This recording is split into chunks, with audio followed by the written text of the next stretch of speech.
छतरपुर की खजुराहो में QR code बदलकर ठगी का शिकार बनाने वाले शातिर आरोपी छोटू तिवारी को पुलिस ने गिरफ्तार कर लिया है।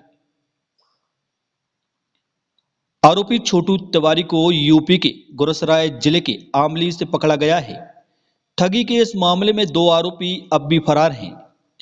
पकड़े गए प्रमुख आरोपी छोटू तिवारी ने पुलिस की पूछताछ में बताया है कि वह तीनों यूपी के सहारनपुर में कपड़ा फैक्ट्री में काम करते थे।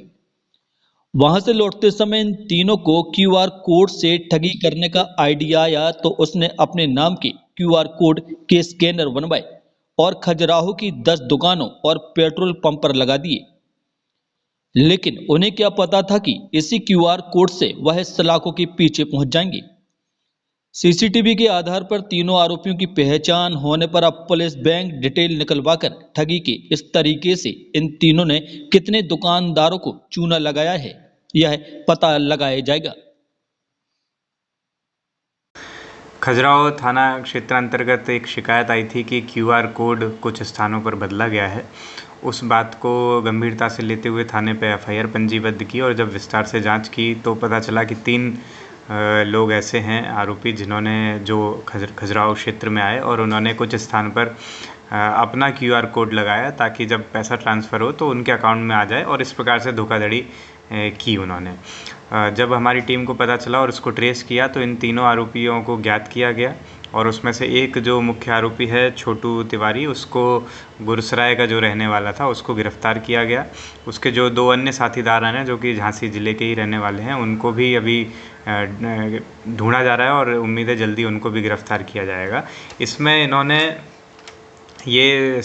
अभी प्रथम प्राथमिक तौर पर जो जांच में तथ्य सामने आए हैं उसमें मुख्य बात ये है कि ये सहारनपुर तरफ तीनों लोग एक साथ काम करने जाते थे और फिर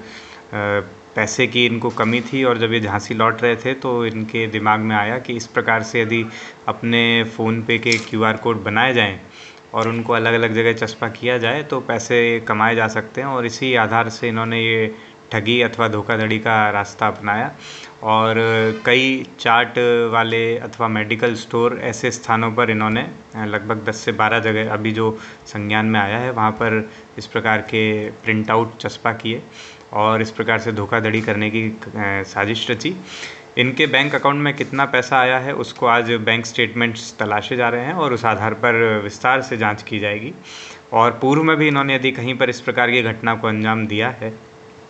तो उसकी जानकारी भी निकाली जा रही है और उस पर कार्रवाई की। ये अभी जो प्राथमिक तौर पर जानकारी मिली है तो इसमें अन्य 2 आरोपी जब मिलेंगे तो विस्तार से क्लियर हो पाएगा कि किस प्रकार से इन्होंने इसको सीखा है, साथ ही अन्य स्थानों पे किया है अथवा नहीं। तो इनके बैंक स्टेटमेंट्स की पूरी डिटेल और इनके अन्य जो मोबाइल फ़ोन है जिस पे फ़ोन पे अथवा पेटीएम का यूज़ करते हैं उसकी डिटेल निकाली जा रही है। मुझे उम्मीद है जल्दी ही इसकी भी विवेचना में खुलासा हो जाएगा। व्यापारियों को भी सर जागरूक रहने के लिए ये बात बिल्कुल आवश्यक है कि चूँकि ऑनलाइन हम लोग पेमेंट का आजकल ज़माना है, हर दुकान पर हर छोटे छोटे ठेले पर भी आजकल पेटीएम फ़ोनपे के माध्यम से पेमेंट होता है। तो इसलिए हम सबकी ज़िम्मेदारी है, सभी व्यापारी गणों की और आम जनमानस की ज़िम्मेदारी है कि जब भी वो प्रतिदिन अपने दुकान अथवा शोरूम इत्यादि पर जाएं तो एक बार ये आवश्यक रूप से चेक कर लें कि जो बारकोड